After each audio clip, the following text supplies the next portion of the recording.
segue agora para a sanção, para assinatura. Eu acho horrível falar sanção. Que sanção? Sanção é o da Dalila. Para Dalila, né? Segue para assinatura presidencial o projeto que muda as regras que devem ser obedecidas já na eleição do ano que vem, né?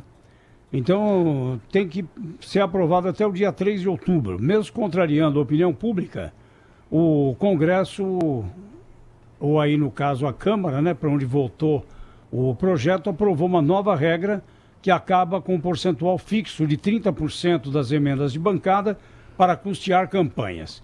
Assim, os partidos que têm representação no Legislativo, quase todos, né, que existem aqui no Brasil, essa profusão de siglas, né, vão ter margem para destinar o quanto quiserem para o chamado fundão. Os deputados juram que nas eleições municipais do ano que vem, o valor previsto no orçamento de 2020 para o fundo eleitoral será próximo ao da última eleição, que aconteceu em 2018. E é o que diz o presidente da Câmara, Rodrigo Maia, que nem ficou vermelho com o resultado. Entendemos que não é hora da gente fixar valor, que o valor precisa vir da lei orçamentária como veio, com um valor muito parecido ou igual à da eleição passada. Não é hora de mexer muito na questão do orçamento. O Brasil ainda está numa crise muito profunda. Ainda bem que ele tem essa percepção. Gente boa demais, né? Na disputa eleitoral do ano passado, as legendas receberam 1 bilhão e 700 milhões do fundo eleitoral, né? Apesar da promessa de manter o montante das eleições para prefeito e vereador no ano que vem, não há um acordo formalizado que garanta esse compromisso, segundo o presidente do Senado, Davi Alcolumbre. Foi uma manifestação de vários senadores que se posicionaram na presença do presidente da Comissão de Orçamento, o senador Marcelo Castro, em relação que a gente pudesse, dentro de uma manifestação política, assegurar os recursos da eleição passada. Não houve acordo. E aí, hein? E aí, como é que nós vamos ficar? Como você vamos pagar, disse, né? Bom, o que aconteceu é o seguinte, eles mantiveram aí a história da grana, né, que já tinha sido referendada pelo Senado, mas voltaram com o pacote de imoralidades, né? Uma parte, pelo menos, daquele pacote que passou na Câmara, volta. Essa história de você poder fazer o impulsionamento em redes sociais, de você pagar advogado com dinheiro público, né, Cláudio? Passagem para quem nem é candidato. Passagem para quem nem está afiliado a partido político. Isso tudo voltou nesse projeto. A gente pode até detalhar aí. Pode usar o dinheiro para comprar sedes. Imagina os negócios imobiliários que isso não vai inspirar em todo o país, né? Cada um dos 5.000 e tantos municípios, cada partido político vai querer ter sua sede. Aí o presidente do diretório municipal vai querer vender um imóvel que ele tem, ou vai usar um laranja. Olha, vai ser uma confusão, laranjas, operações triangulares, é uma festa, né? E essa coisa da emenda parlamentar que o José Paulo estava falando agora, só para que o ouvinte faça a ideia, cada deputado e senador tem direito a 15 milhões de reais por ano em emendas parlamentares. Eles podem pegar, antes eles podiam pegar 5 milhões e ceder para o fundão, esse fundão sem vergonha aí, o fundão eleitoral. Agora eles podem ceder o que eles quiserem. Dos 15 milhões, essas emendas foram criadas para quê? Para que o deputado e senador tivesse o direito, ou tenha o direito, de a cada ano colocar no orçamento obras que são fundamentais para a sua base, os municípios, o seu estado, etc. e tal. Então ele vai dar, isso é tudo obra carimbada, né? É tantos R$1.000 para construir uma escola, uma ponte, ou coisas do gênero. Então todo ano eles pegam aquele dinheiro, passam para os prefeitos e fazem lá as políticas dele. Agora eles podem pegar esse dinheiro e financiar, bancar as suas próprias campanhas eleitorais. É de uma indecência isso. É de um absurdo, né? Inacreditável, assim, às vezes dá vontade de me beliscar, assim, será que isso é um pesadelo ou estamos de fato vivenciando uma coisa como essa, né? É um assalto, é um assinte. Nunca esses políticos brasileiros ousaram tanto, né? Eles simplesmente já não têm a intermediação de empreiteiros para roubar os cofres públicos, então eles criaram uma lei em que isso se legaliza de alguma maneira, embora seja rigorosamente ilegítimo, mas legaliza. Eles têm lá uma cópia da chave do cofre e vão abrir o cofre público e vão tirar o dinheiro que eles quiserem para financiar a própria campanha eleitoral. Ontem, nos bastidores do poder, conversávamos eu, Pedro e Thaís, exatamente sobre a necessidade de, olha, apesar da decisão do Senado Federal, é preciso ficar de olho, esses caras são ousados, eles podem fazer com que, voltar tudo. Não deu outra, né? Esse negócio foi a toque de caixa devolvido tudo armado, né? Pelo Davi Alcolumbre para a Câmara dos Deputados, logo o relator, o Wilson Santiago, lá da Paraíba, do PTB da Paraíba, logo o relator preparou, assim, em minutos, preparou um relatório. Esse relatório, assim, em muito pouco tempo depois, já estava no plenário para ser votado. E o presidente da Câmara, que se omitiu o tempo todo nessa questão, desde a primeira votação, aceitou que isso fosse feito, tudo combinado, é tudo uma safadeza só. E ficam fazendo pose de que, olha, não é hora de mexer nisso, mexer naquilo, não é hora, não é hora. Eles estão assaltando oficialmente, legalmente, os cofres públicos. Olha, tem 2 pontos importantes que são fundamentais de serem destacados aqui naquilo que foi aprovado ontem.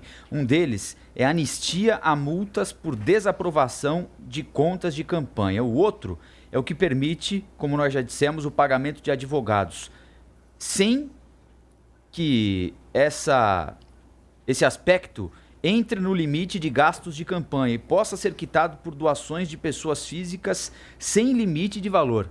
Então você pode usar o fundo partidário para pagar advogado sem que essa nota, que essa conta entre no limite de gastos de campanha. Tem ainda a brecha para aumentar o valor destinado ao fundo eleitoral, que virá no orçamento, como o presidente da Câmara explicou, a autorização para usar recurso na construção de sede partidária, contratação de advogado para defender filiado investigado, volta do tempo de propaganda em rádio e televisão e a permissão para que dinheiro do fundo eleitoral seja usado para pagar multa e impulsionar conteúdo na internet, o que hoje era proibido. Em relação àquele primeiro projeto na Câmara, antes da tesourada no Senado, o que é que ficou de fora? Um trecho que permitia que cada partido utilizasse um sistema diferente para prestação de contas.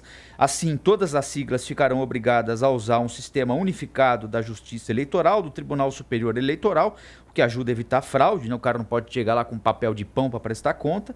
E também foi retirada a parte que determinava que as multas por desaprovação das contas partidárias só poderiam ser aplicadas se ficasse comprovada a conduta dolosa, ou seja, intencional, o que poderia dificultar a punição aos partidos. Agora, tem um outro passo, né? Um último passo no andamento desse projeto aqui, que é a sanção do presidente da República. E o presidente da República, de novo, assim como a gente usou o argumento quando foi entregue a ele o projeto de abuso de autoridade, ele tem um compromisso estabelecido com eleitores no ano passado, que votaram nele, e em muitos parlamentares esperando um comportamento diferente. Os parlamentares, parte deles pelo menos, já provocaram uma decepção importante no eleitorado, mostrando que repetem agora aquilo que foi feito e que eles mesmos condenavam no passado. O presidente da República foi eleito com 2 milhões de reais. O que é, como costuma dizer o Milton Neves aqui, dinheiro de pinga para uma campanha eleitoral, para uma campanha de um presidente da República. Não é? O PT, que foi ao segundo turno, por exemplo, gastou 50 milhões de reais e perdeu a eleição. Então, o presidente, de certa forma, mostrou que dá para ser eleito sem dinheiro. É claro que é um caso muito específico, pontual, muita gente pode dizer isso. Mas dá, né? Agora, é um caso e ele tem a caneta na mão para pelo menos provocar um novo constrangimento à Câmara dos Deputados, dizendo, olha, eu não aceito isso que vocês estão fazendo aqui, isso aqui é um passa-moleque na população. Se vocês pela terceira vez vão bancar isso, sintam-se à vontade.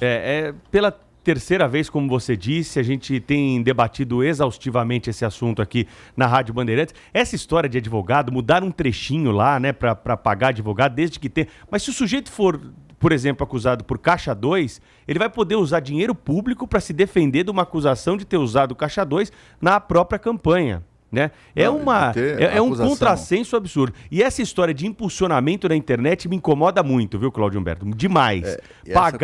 Pagar por impulsionamento na internet é praticamente uma compra de votos. né? Porque o sujeito que tem mais grana vai encher a caixa de mensagem, vai encher a rede social, vai encher a publicação aí do eleitor, e é dinheiro público financiando essas empresas que estão aí na internet. É para isso que serve esse ponto da medida, né? Eu acho extremamente questionável. O sujeito tem que ser bom na articulação, não tem que impulsionar nada. Ele tem que ser impulsionado pelos seus seguidores, pelas suas ideias, apresentando aí propostas interessantes e que o nome dele possa circular por isso, né? Isso não é nem sequer eticamente recomendável, né? Como é que a lei vai prever uma coisa como essa, né? Esse negócio de impulsionar é uma forma para fingir, né, uma influência, uma popularidade que a pessoa não tem, né? Então, por que que isso vai ser não só previsto em lei, como a lei também vai prever que nós, os cidadãos, é que vamos pagar uma barbaridade dessas, né? A coisa de pagar advogado, para mim, é uma das novidades mais perversas, mais safadas dessa nova lei, né? Porque o que é que vai acontecer, né? Duas coisas. Primeiro, o advogado contratado, e não tem limites para pagar o advogado, o cara vai contratar o advogado e diz, olha, ok, vou lhe defender, mas vou cobrar 10 milhões de reais. E o partido vai pagar os 10 milhões de reais, só que a gente sabe que o que vai acontecer na prática é que isso vai ser usado, em todas as profissões há picaretas, e há também picaretas na advocacia, e eles vão usar isso para criar caixa 2 para os candidatos. Boa parte dessa grana, em alguns casos, vão voltar para o bolso do candidato, caixa 2. Né? É incrível isso. E sem contar também outro fato. Se a lei restringe, a nova lei restringe, olha, só pode pagar o advogado se for para questões eleitorais. Ora, nada impede dele fazer uma conta corrente aí com o escritório, por exemplo, que defende criminosos, ladrões conhecidos como Lula, ladrões, inclusive, já cumprindo pena, e aí o cara contrata o mesmo advogado, sabe, uma mão lava a outra, e diz, olha, é o seguinte, oficialmente você está sendo contratado para questão eleitoral, mas esse aqui é para pagar os seus serviços lá para defender o companheiro que está lá preso. É assim que vai acontecer, minha gente, tudo isso com dinheiro público, é uma vergonha, uma coisa... Tem um dispositivo que a gente precisa até confirmar isso, mas eu fiquei sabendo durante a madrugada, no começo da madrugada, que também autoriza a eleição de ficha suja. Sabe aquela lei da ficha limpa? Na verdade está sendo tornada letra morta por esse projeto. O ficha suja, Lula, por exemplo, saindo da cadeia, poderá ser candidato. Para mim, claramente, esse é um dos artigos que foram colocados aí nesse projeto, exatamente para atrair o apoio da esquerda, que foi também evidenciado na votação de ontem.